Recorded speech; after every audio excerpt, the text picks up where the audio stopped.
Personal notice. Danger's my stock and trade. If the job's too tough for you to handle, you got a job for me, George Valentine. Write full details.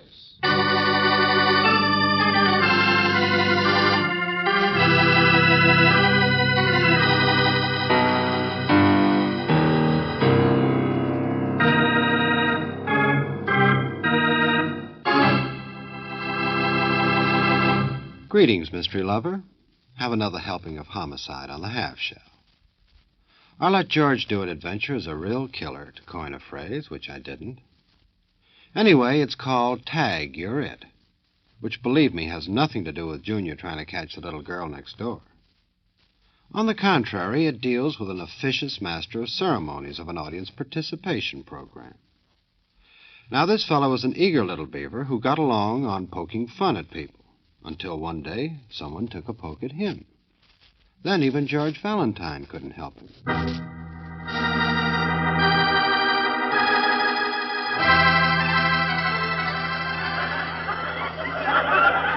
Well, here's a lady with a letter. Yes, sir, she's got one. Right here in her purse. Give me that. Give it back. No, lady. Wait a minute. Here's your letter. Now, what's the matter? Don't you want me to read it? Oh, you wrote this. That's it. You wrote it and haven't mailed it. You're probably mad at the postman. He only rang once. Oh. Ladies, listen to this. Listen. My dear Mr. Valentine. Valentine. Mr. McMurtry, would you please? Now, don't blush, lady. Don't blush. If our radio audience could only see her. Her, I said, not me. But, madam, if I'm brave enough to wear your scarf over my head, it's really a good fit, don't you think? Don't you think it is? Over the face. What do you say? It's not a fit, it's a convulsion. Oh, you're real cute. Listen, how about your husband, madam? Huh? You suppose he's listening? I'll bet he doesn't know about this, Mr. Valentine. Ladies, isn't that a romantic name for you? Valentine. I'll bet your husband's out buying a gun right now. He's got a rival. But you remember our bargain now, lady, on this program. You dared me to wear your scarf so I can read anything I find in your purse. Shall I read it, ladies? Yeah! All right, that's right. All right, ladies, here goes now. Dear Mr. Valentine, I've got to see you about a telephone call. A telephone call, huh? Well, let's make her do the call right here from the studio, shall we? All right, ladies, but here's the rest of the letter. Listen. I've got to see you because I'm not sure, but I think somebody is trying to murder me. Murder? Trying to murder? Mr. McMurtry, all I wanted to tell you was that it isn't my letter. It's not my purse. A large woman. She got up and left in a hurry. She must have taken mine. It's her letter. Mrs. Oscar Pettyman, 432 West 16th Street.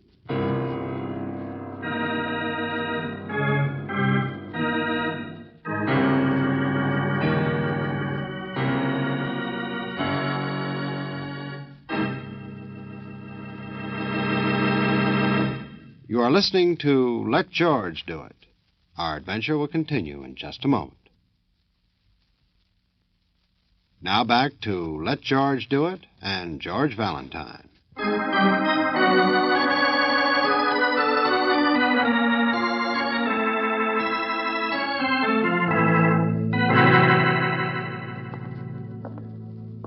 All right, I'm coming. What do you want? Mrs. Oscar Pettyman, this is 432 Ain't West. here.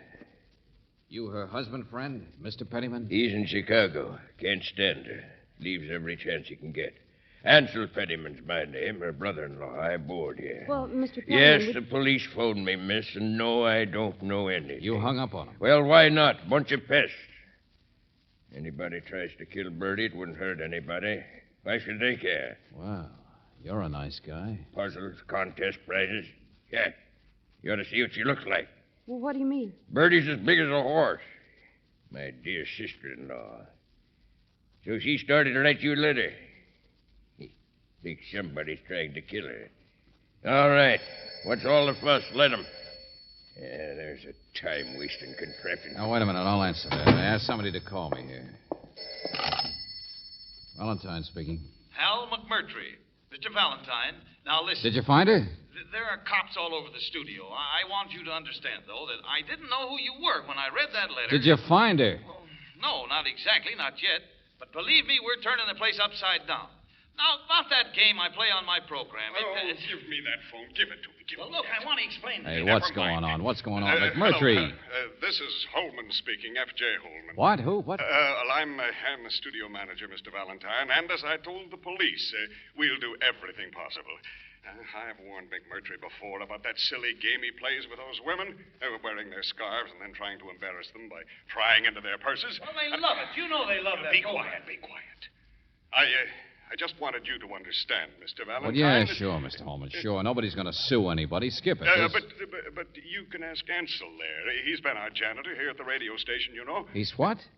No, I didn't know anything. That Bertie Pettyman, she's the sort of a person any number of people might want to kill. She's a pest, you understand?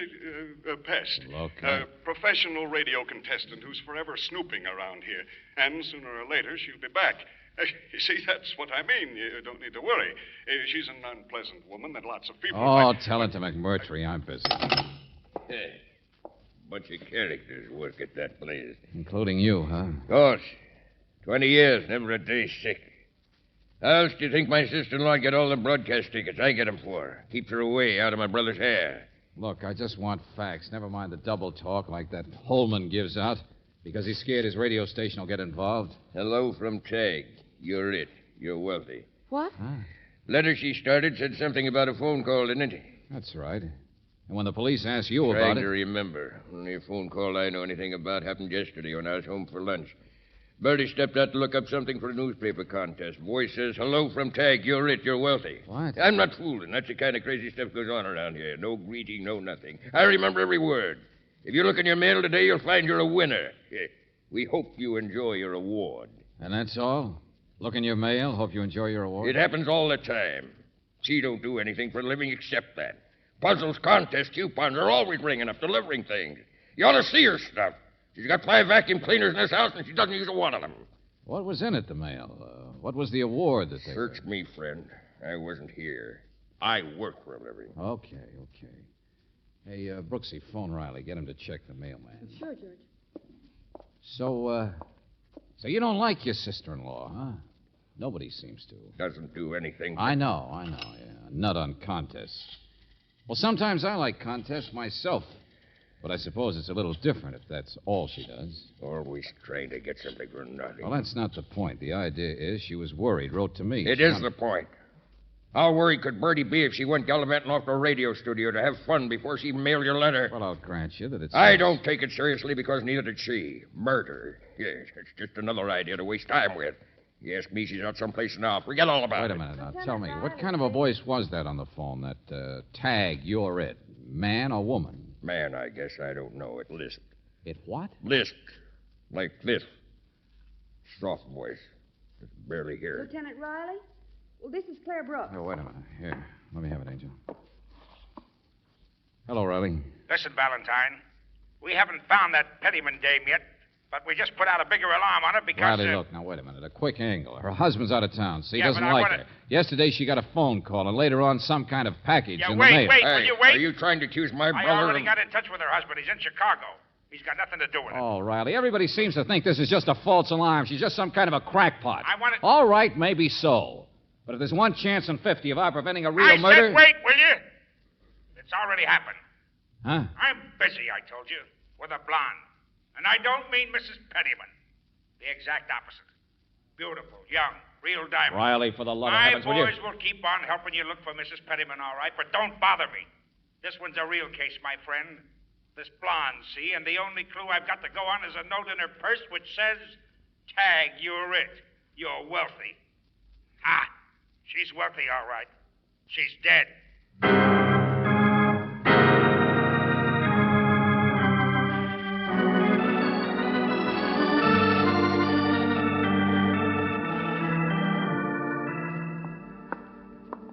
How long ago did the doctor say, Lieutenant? Oh, it happened the first thing this morning.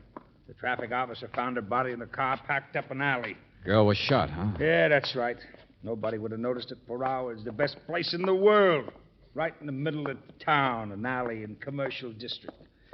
But, oh, brother, how you get a connection between Mrs. Pettyman and something like this? Maybe you don't, Riley. This girl certainly lived in a fancy apartment house. That's what I mean. What was she doing in the commercial district? Yeah, 3A to the left, I guess. What's she doing with the note in her purse that says the same thing as... Huh? In here. Yeah, there we are. Miss Dorothy Cheever, huh? I got the housemaid.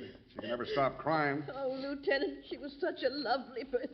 Yes, Such yes. a lovely person. George, Yes, I she know, really I know. did Now, do all please, right, take didn't it she? easy. No Yeah. one hated her. Yeah, you can say that Simply no again. one. I can't understand it. But She I'll was bet so the popular. bald-headed guy in Now, that did you have photograph any isn't her family? father. No, she was alone, I think. So F. well liked, J. so H. lovely. Yes, yes. Well, so you said. Well, now, take hold of yourself, see? She's done so well. She's... I'm sorry, lady. I'm sorry, but here. Here, take a look at this. Tag, you're it. You're wealthy. Yeah, that's right. We found this note in Miss Cheever's purse. Now, the handwriting doesn't check with the signature on a driver's Well, license. of course not. It's mine. I wrote it. Oh? Well, then you better start drying your eyes, lady, and explain what in the name of I heaven... wrote that note for her, so she'd remember, that's all, after the phone call. The phone call. Oh, no, not Wait a the minute. same. Go on, please, go on. Well, there was this phone call first thing after breakfast. I was in to clean up. A voice says, Tag, you're it. You're wealthy. What else? Well, an address. I took the message for Miss Cheever. An address of what? I'm trying to tell you. It said she should drive a car and park a car in that alley. It's the back entrance of Benson's first store. Hey, wait a minute. Sure it is, and it's the most expensive place in town. Yeah, sure, go on. The voice says she's picked for a chance at a mink coat. You know, one of them giveaways or something.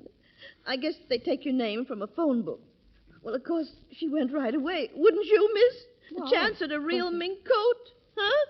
Free? Just 'cause you're lucky and your name's been picked for... Say, tell me, what kind of a voice was it? It lisped. It was, hello from Tag, you're it. You're wealthy. Soft like that. Miss Dorothy Cheever hath been selected for a chance at... Some crackpot. No.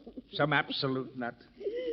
Sergeant, get hold of whoever runs that program and the radio station. You haven't heard and- the worst of it, Riley. Huh? Go ahead, tell him, Brooksy. Tell him what kind of a case he's got, what kind of a connection there is between Mrs. Pettyman and this. Well, we already did call the radio stations, Lieutenant, and the newspaper contest editors, all of them. There isn't any such thing as Tag, you're it, you're wealthy. They've never even heard of it. Oh, brother. Well, that does it. You mean Mrs. Pettyman will turn up dead, too, huh?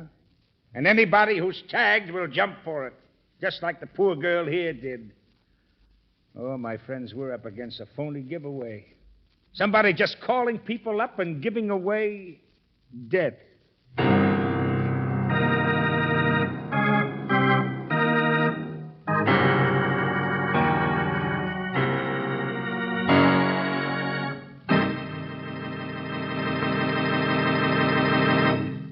You are listening to Let George Do It.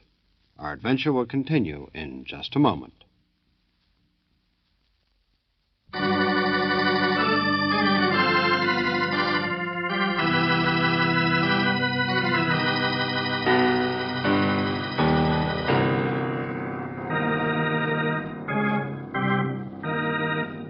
And now back to George Valentine. Yes, Tag, you're it, you're wealthy, and the lisping voice on the telephone really means that you've been selected for death. A fictitious giveaway, a contest, and you're the winner. At least that's what happened to Miss Dorothy Cheever. She went to collect on a chance at a mink and was shot. And earlier, a message came from Mrs. Oscar Pettyman promising a prize in the mail. And no sooner had she written her fear to you than she disappeared. Well, if your name is George Valentine, you'll have to agree with Lieutenant Riley, as back at the radio station, he puts it so mildly. An absolute madman is calling up everybody, taking anybody's name from the phone book. And we'll never find Mrs. Pettyman. She'll probably walk into something just like the blonde did. Like everybody else. Hey, wait a minute, listen. You're welcome. Mr. Russell, you have won. Your name has been selected. Hey, You will just stay in the your lisp. office wherever you are. So it Your wouldn't private- happen again, huh? It's from this way someplace. Here, come on, in here. All right, whoever you are, put up your hands. Hey, what goes on? Who are you? You were whispering just a second ago. Why don't you ring the bell or not? Uh-oh. The law, huh? Stand still, I said. All right, I'll take it easy. I didn't do anything. Here. Hello from Tag. You're it. You're... See? Just a gadget. I like gadgets. I hate the work. Oh, I'm Russell, Johnny Russell, night engineer. That was a record, you mean? Where'd you get it? Oh, the telephone. I'm too lazy to answer it. I'm out of the room for a minute. Telephone rings, goes on the tape. Listen. Hello from Tag. You're it. You're wealthy, Mr. Russell. You have won. Your name has been selected. If you will just stay in your office wherever you are, your prize will come to you. We wish you happiness as a winner in our contest. See? Came on my telephone a few minutes ago, I guess. Mr. Valentine, I stepped out for a second. Tape machine rig picked it up. So I'm tapped. So it's me. Don't you have any idea who it could be? Look, Detective, I'm a lazy guy. I don't like old women and dogs, but I don't want anybody who wants to kill me for it. So just hand me my coat there, friend. I'm on my way. Tell the boss and McMurphy. Oh, no, you don't. Wait a minute. Ouch! Hey, let go. And there we are. Smiling, the boy dropped dead. You don't think I'm going to stick around here, do you? We'll find out what happens. I'll stay right with you, pal. And wait for my prize to come, huh? I'm not that curious. I'm going to put as many miles between me and this place Then as you get a bodyguard. Huh? Sergeant. All the same by me. Oh, janitor. Janitor, get the sergeant. Stay here, Angel. Well, McMurtry, huh? Holy smoke. Hey, it could be me next, or you, or just anybody. Oh, no, it couldn't. Say, it's quite a place Russell has here, isn't it? All these gadgets, pinups, hot plate for coffee, and this picture. George. Uh-huh. The blonde. Yeah, Dorothy Cheever. Russell ran around with her once in a while. Yeah, it all starts to tie together. Not the way I figured, but... Well, she used to work here, you know. Oh, no, we didn't. Well, if you could call it that. She's not the working type, if you know what I mean. I took her out once or twice myself, but she's too rich for my blood. Well, just what do you mean? Well, don't misunderstand, but you know, ambitious. She wouldn't turn down that Duesenberg if you offered it to her. Out for the best she could get, you know. But that certainly wasn't Johnny here. No, she liked men with more money. Like, FJH. What, George? Initials on the picture of the other guy. Bald-headed one back at her place, remember? Well, I wanted to see if F.J. Holman is bald. Hey, now, look here, friend. The boss is all right. Sure, he dated Dorothy, so what? It's him, sure, but there's no love triangle. Hey, Valentine! George. Yeah, hold it. Come on.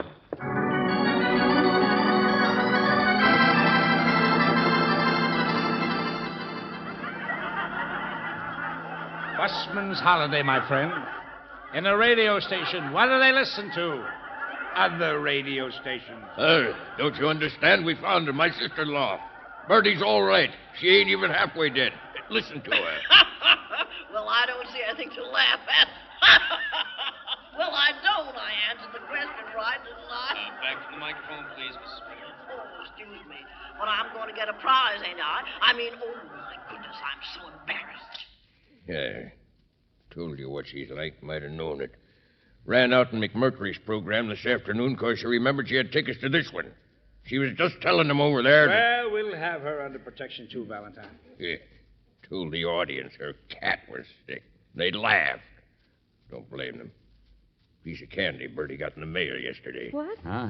Yeah. What is all this? I'm so confused. Well, apparently I can't- Mrs. Pettyman got a box of candy. That's what the package in the mail was yesterday. The award the Lisper sent her. But anyway, she's out of danger now, like Russell is. Hey, Riley. Take a look at Johnny Russell there. What?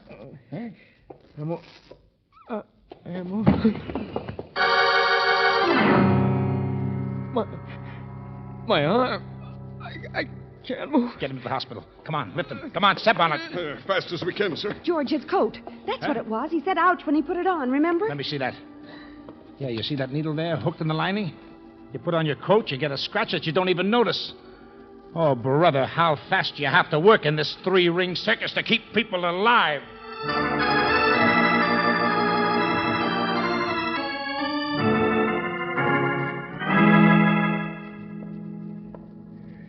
Mr. Holman's not in his office, Mr. Valentine.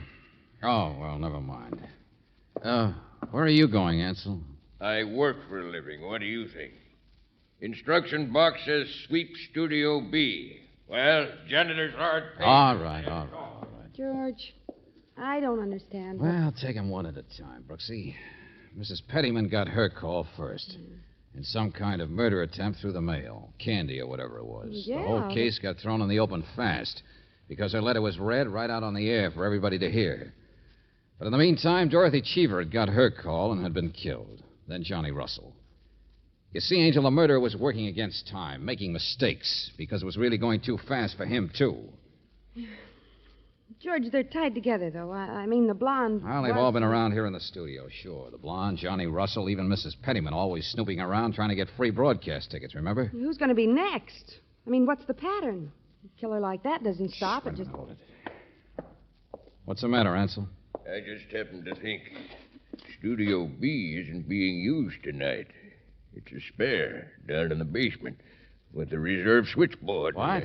Yeah. Supposed to sweep it out for a broadcast, you said. The note told me to do it. It was in the instruction box. Just a type note. Only now it's not there. Ansel, you're the janitor. You see everything that goes on around here. Logically, you'd be the next person that... Hey, Brooksy, get Riley back here. I'm going to be the next person. What? Yeah, stay up here, Ansel.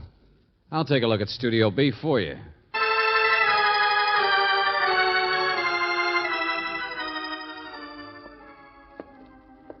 Record storage, music library, phone booths. Ah, here we are.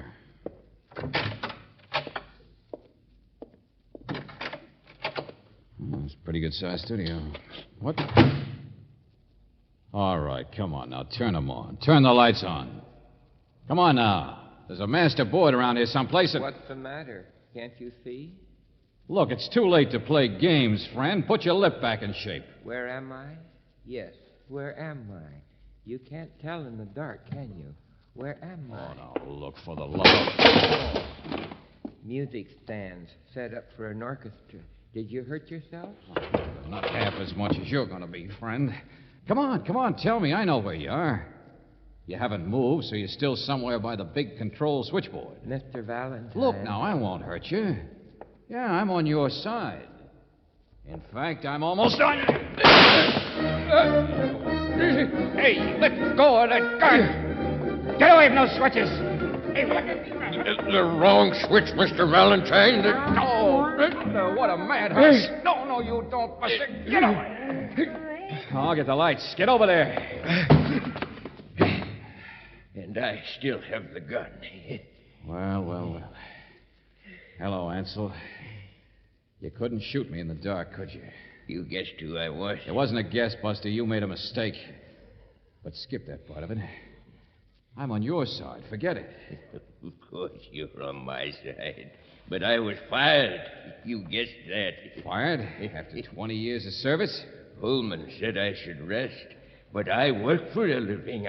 I'm not like the others. Yeah, I know. The girl who was out for everything she could get without working for it. Johnny Russell, he's that type, too. And Bertie, always looking for a free prize someplace. Stop looking past my shoulder. I'm not going to turn around. Yes, the worthless one. And I work. And I get flustered. Are you going to kill Holman, too, the boss? Lots of people I'm going to kill. Parasites who toil not. Sure. Yeah. Upstairs, you pulled that gag to get me down here. It was going too fast for you, wasn't it? Holman was out, and you had to have time for him. You understand, don't you? You're in the way. Now, look, Ansel, you know this is all in your imagination. Those people you tried to kill are all right. Holman's all right. I know too much, but I'm not so bad either. Shut up! Why don't you lisp like you did in the phone calls? That was your mistake, you know. I don't make mistakes. You're the first one who told me about the lisp. And you pretended you'd taken the first call from that voice. You said you remembered every word. Hello from Tag. You're rich. You're wealthy. If you look in the mail today, you'll find you're a winner. We hope you enjoy your award.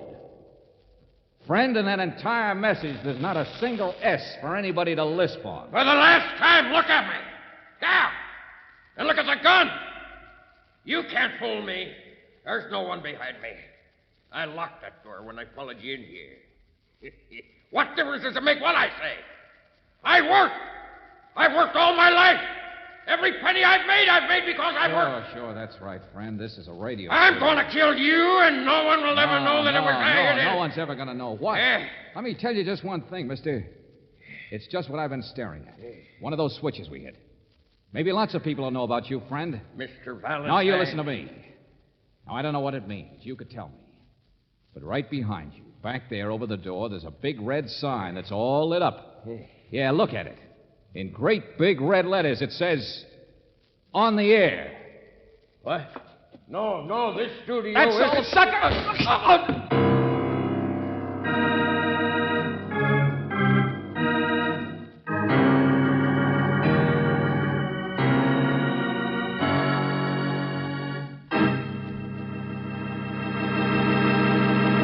back to the conclusion of our Let George Do It adventure in just a moment.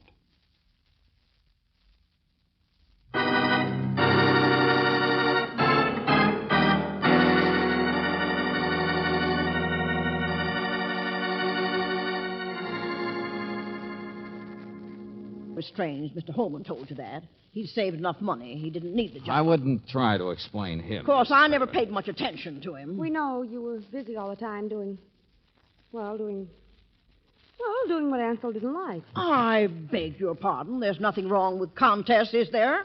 With a bit of skill and a bit of luck? Oh, no. We just... You can't tell me there's anything to any of those ideas he had. A madman like that, a man who'd kill people. Oh, no, who'd try to... No. I like puzzles myself. You're perfectly right. Now, there's no excuse for him. He's locked up where he should have been long ago. Oh, well, I just wondered, that's all. Because, you see, I just heard about another contest. Uh-oh. They're going to give away the most beautiful prizes. And it ain't really getting something for nothing either. Because it's a mystery quiz. And I thought if you'd give me some help, Mr. Valentine, That's all, I might Brooksy. even... This is where we came in. Good night, Bertie. We're going to a movie. Yes, George, to the Tivoli. Why the Tivoli? They're giving away a set of dishes. Oh.